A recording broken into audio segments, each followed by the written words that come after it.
경제 읽기 시간입니다. 체감 물가가 10년 만에 최고치를 기록하는 등 요즘 물가 상황이 심상치가 않습니다. 이런 가운데 한국은행의 기준금리 인상 전망에 더욱 힘이 실려서 서민들의 걱정이 커지고 있는데요. 물가 상황부터 금리 전망까지 두루 짚어보고요. 네, 그리고 디젤 화물 차량의 필수품인 요소수가 품귀 현상을 빚고 있습니다. 국내 남은 재고도 얼마 되지 않아서 택배 대란 우려까지 나오고 있는데요. 요소수 대란이 발생한 배경과 대책은 무엇인지 살펴보겠습니다. 네, 오늘의 경제 읽기, 김대우의 경제 읽기, 오늘도 김대우 박사 자리에 있습니다. 어서 오세요. 안녕하세요, 박사님. 반갑습니다. 네, 어제 저희가 소비자 물가지수가 3%대를 진입을 하면서 서민들의 걱정이 커지고 있다 이런 이야기를 나눴었는데 생활 물가지수, 이 소비자들이 피부로 느끼는 이 지수도 4.6% 상승하면서 장바구니 물가가 더 올랐거든요. 구체적으로 짚어주시고요. 4분기 상황도 짚어주시죠. 네, 요즘 이제 장보기가 급난다 주부들의 얘기고요. 또 많은 이 셀러리맨들도 내 급여 빼고는 모든 게 다 오르는 것 같아. 그래서 물가 상승에 대한 스트레스가 상당한 것으로 보입니다. 지금 정부 통계청이 발표한 자료에 따르면 우리나라 소비자 물가가 3.2% 오르지 않았습니까? 예. 이게 이제 9년 9개월 만에 가장 높은 수준이었는데요. 소비자 물가 중에서도 특별히 일반 소비자들, 그러니까 뭐 중산층 서민들 이런 사람들이 생활에서 직접 많이 쓰는 상품들을 대상으로 한 생활 물가 지수라는 것은 그보다 훨씬 더 많이 올랐어요. 예. 생활 물가 지수는 4.6% 올라서 소비자 물가 지수 3.2%보다도 30% 이상 올랐는데요. 이 생활 물가 지수라는 것은 소비자 물가 지수를 계산할 때 현재 지금 측정하고 있는 560개 품목 중에서 그중에서도 일반 소비자들, 가정주부라든지 이런 사람들이 가장 많이 사용하는 이를테면 생필품 이런 것을 150개 종목을 따로 뽑아서 조사한 건데요. 그게 4.6% 올랐다는 것은 결국 전체 물가 오른 것보다도 실제로 일반 생활, 서민들에게 타격을 더 많이 줄 수 있다. 이렇게 볼 수가 있습니다. 가장 많이 오른 것은 역시 석유류 가격이에요. 석유류 가격은 휘발유 30%, 경유가 30%, 휘발유 26%, 해서 전체 평균 27% 정도 올랐고요. 지금 자동차에 기름을 넣는다든지 이럴 때 들어가는 비용, 그밖에 또 기름은 여러 가지 공산품에 영향을 줍니다. 기름 못지않게 또 하나 영향을 주는 게 지금 축산물인데요. 예. 돼지고기, 쇠고기, 계란, 이른바 우리 그 밥상에 꼭 올라오는 영양소로 올라오는 이 축산물들 가격이 급격히 뛰고 있습니다. 이게 물류 대란으로 축산물이 해외에서 우리가 해외 의존도가 상당히 높은데 그게 넘어오는데 시간이 많이 걸리고 또 비용이 높아지는 이런 거. 그다음에 계란은 AI 인플루엔자, 조류 인플루엔자의 후폭풍이 아직 끝나지 않았기 때문입니다. 지금 하반기에 지금 4, 4분기 이제 한 그 2달 남짓 남았습니다만은 이 2달 동안 정부는 전체적으로 2%에서 물가를 안정시켜 보겠다. 이렇게 지금 최대한 물가 안정에 그 박차를 가하고 있습니다. 한 가지 다행스러운 것은 통신요금이 지난 10월 달에 이른바 기저효과로 많이 올랐기 때문에 가만히 두더라도 통신요금 부분에서 물가 하락 요인이 좀 생깁니다. 그러나 국제유가가 지금 계속 오르고 있고 특히 생필품 물가, 그동안에 우유가 올랐죠. 라면이 올랐죠. 이런 제품들이 연쇄적으로 물가를 올리고 있다. 그런 면에서 올해 2% 내에서 억제한다는 것은 상당히 어렵지 않겠냐. 다만 2%대에서 네. 그러니까 최고 2.9%, 적게는 2.0, 그 선에서 올해 물가를 가 형성되지 않겠느냐 이렇게 봅니다. 알겠습니다. 말씀하신 것처럼 물가 상황, 특히나 생활 물가 상황이 지금 심상치가 않은데 이달 25일이 올해 마지막 금통이지 않습니까? 이주열 한우 총재가 연내 추가 금리 인상을, 기준금리 인상을 시사한 바도 있기 때문에 금리가 오를 거라 전망하시는지 또 이 금리가 오르게 되면 지금 올라 있는 물가에는 어떤 영향을 미치는지 짚어주시죠. 예, 지금 한국은행이 과연 기준금리를 올릴 것인가 이게 또 우리 경제계에 굉장히 중요한 관건이 되고 있는데요. 나타난 결과로만 놓고 보면 그러니까 현재 한국은행의 물가 억제 목표가 2%입니다. 그런데 2%보다 훌쩍 더 높아졌기 때문에 형식 논리적으로 본다면 한국은행 금통위가 이번 25일 날 금융통화위원회에서 기준금리를 또 한 번 0.25% 정도 올리지 않을 이유가 없다. 그래서 뭐 거의 올리는 것이 기정사실화되고 있습니다.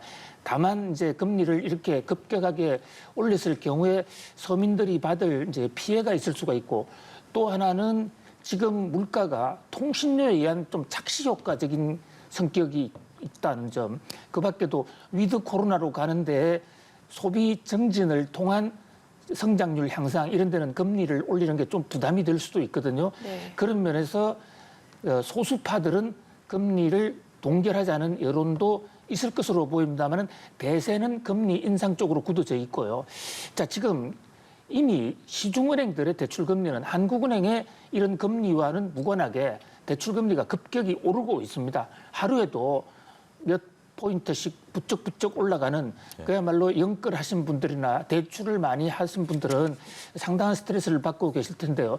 저것은 지금 우리나라 채권 금리가 올라가는데 우리나라 정부가 국채를 많이 발행하고 국가 부채가 늘어나다 보니까 채권 금리가 올라가는 것이 지금 은행 대출 금리를 산정하는 코픽스 금리의 기준 금리로 되어 있거든요.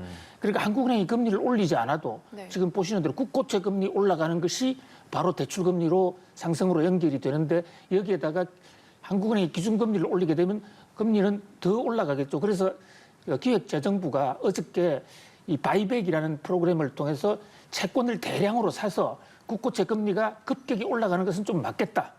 이 조처를 하고 난 이후에 지금은 국고채 금리가 조금 진정이 돼 있습니다만은 여러 가지로 물가 상승에다가 금리까지 같이 오르는 그런 이중고가 이번 한겨울 한파를 더 춥게 만들 것으로 보입니다. 네, 결과가 어떻게 나올지 한번 지켜봐야 될 것 같습니다. 그리고 이 최근에 디젤 화물 차량의 필수품인 요소수 품귀 비상이 걸려서 물류 대란이 우려되고 있거든요. 정확히 요소수가 뭔가요? 참 안타까운 일입니다. 요소수가 없어서 물류 대란이 일어난다는 것은 참 여러 가지로 우리가 이 물류 관리에 다 같이 한번 반성해 볼 그런 대목인데요. 요소수라는 게 한마디로 요소는 오줌입니다. 오줌. 우리 흔히 암모니아를 이제 요산 뭐 이렇게 표시를 하는데, 저 요소는 인체 사람들이 어떤 이 소화 작용을 할 때 나타나는 그 암모니아를 축적해 놓은 건데요. 살아있는 사람보다는 이미 죽은 화석 연료에서 가장 많아요. 그러니까 석탄에서 저것을 추출해 쓰는데요. 저게 사실 별로 크게 쓰임새는 없습니다. 굳이 사용한다면 비료 만드는 데 쓰이고, 또 요즘 자동차 디젤 엔진에 공해 저감 장치 저기 쓰이는데요. 이 요소수를 집어넣으면 네. 질소 산화물이 중화가 돼서 물로 바뀌거든요. 그래서 우리가 2016년부터 미세먼지를 줄이고 환경을 정화하자고 그래서 이 디젤 엔진, 그러니까 질소 산화물을 많이 배출하는 디젤 엔진을 쓰는 자동차에다가 저 요소수 넣는 장치를 달아놓고 요소수가 들어가지 않으면 자동차가 시동이 꺼지거나 또는 속도가 급격히 떨어지는 그런 장치를 해놨거든요. 그런데 최근에 지금 요소수가 품절입니다. 네. 요소수 가격도 10배 이상 뛰었고요. 찾을래야 살래야 살 수가 없을 정도로 매우 귀해졌어요. 그러다 보니까 지금 디젤 엔진을 주로 사용하는 게 화물차인데 네. 요소수가 없어서 화물차가 움직이지 못하게 되면 가뜩이나 지금 물가 상황이 악화된 상태에서 배달 물류 대란으로 인한 물가 상승, 물가 폭등이 오지 않을까. 그야말로 요소수 대란까지 겹쳐 있다 이렇게 볼 수 있겠습니다. 그러니까 요소수의 기계적인 원리하고 요소수 지금 부족 사태가 초래하게 될 결과까지 짚어주셨는데 네. 왜 지금 요소수가 부족해진 건가요? 한마디로 중국 때문입니다. 중국이 요소 수출을 하지 않는 것입니다. 우리나라는 중국에서 요소의 원재료를 받아다가 한국의 롯데케미칼 같은 데서 그것을 물을 가미해서 요소수를 만들어내고 있는데요. 약 10년 전만 해도 우리나라가 요소수를 굉장히 많이 만들고 중국보다도 생산성이 훨씬 높았습니다. 그런데 이게 가격이 중국산이 훨씬 이제 싸지다 보니까 국내 업체들이 요소 생산을 포기해버린 거죠.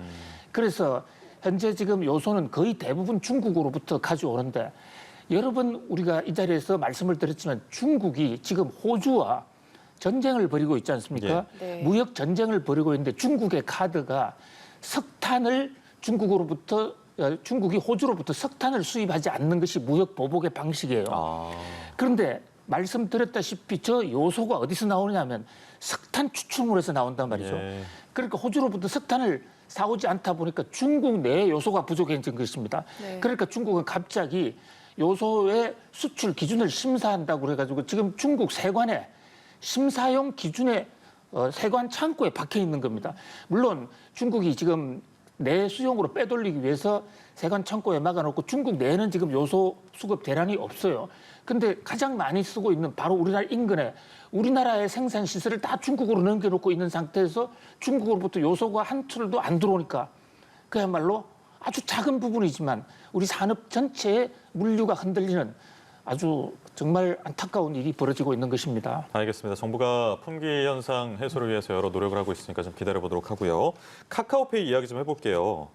입성 첫날 코스피에 상장을 했는데 지금 어느 정도 가격이 형성돼 있습니까? 네, 카카오페이 역시 그 힘이 대단한 것 같습니다. 현재 시초가가 더블을 했거든요. 그래 네. 공모가의 2배에서 형성이 됐고 그 상태에서 조금 더 오르는 상태인데 이른바 이제 따상 가장 이상적인 게 따상 더블을 하고 이제 그 상한가까지 올라간다. 네. 그러면 260%까지 올라가게 되는 거죠. 그런데 이제 200% 돌파해서 200에서 260% 사이에 오르내리고 있다는 거죠. 이것은 최근에 코스피의 좀 부진한 장세를 생각했을 때 대박을 냈다고 볼 수 있죠. 즉 카카오페이는 일각에서 상장 가격, 공모가에서 가격이 너무 높다. 그래서 아예 카카오페이를 사지 않으려는 사람도 많았고 실제로 공모주 청약도 그렇게 성공하지를 못했습니다.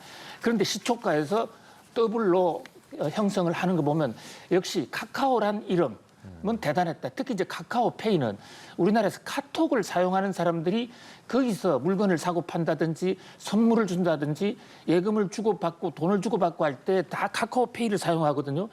그 대목에서 시장 점유율이 굉장히 높고 앞으로 금융 혁신과 IT가 뭉쳐져서 새로운 부가가치를 창출하지 않을 거냐 그런 기대감 이것이 카카오페이의 어떤 따상 그러니까 더블 상장을 가능케 한 그런 동력이 아니었던가 싶습니다. 네, 이 여러 가지 또 부담도 있겠지만 유지하기 위해서 노력을 해야 될 것 같은데 앞으로 계속해서 성장을 하려면 해결해야 될 과제가 또 있을 것 같거든요. 예, 지금 카카오는 바로 이제 정부의 IT 규제 리스크의 핵심에 들어와 있는데요.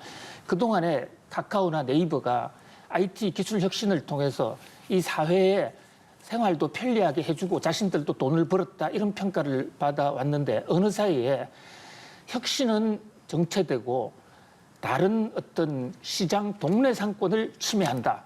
이런 비판을 많이 받아서 결국 정치권이 여기에 대해서 칼을 대기에 이르렀는데요. 카카오페이도 마찬가지입니다. 카카오페이 지금 금융산업에 진출했다가 일부 부분은 금융당국의 규제를 받아서 제대로 하고 있지 못하거든요. 그래서 앞으로 이 카카오페이나 카카오뱅크, 특히 카카오그룹이 생존하고 발전해 나가기 위해서는 어떻게 기존 상권과 공생 또 상생의 어떤 혁신을 이루어내느냐 이것이 관건이 아니겠냐 이렇게 봅니다. 알겠습니다. 오늘 말씀은 여기까지 듣겠습니다. 김대호의 경제읽기 김대호 박사와 함께했습니다. 감사합니다, 박사님. 고맙습니다. 감사합니다.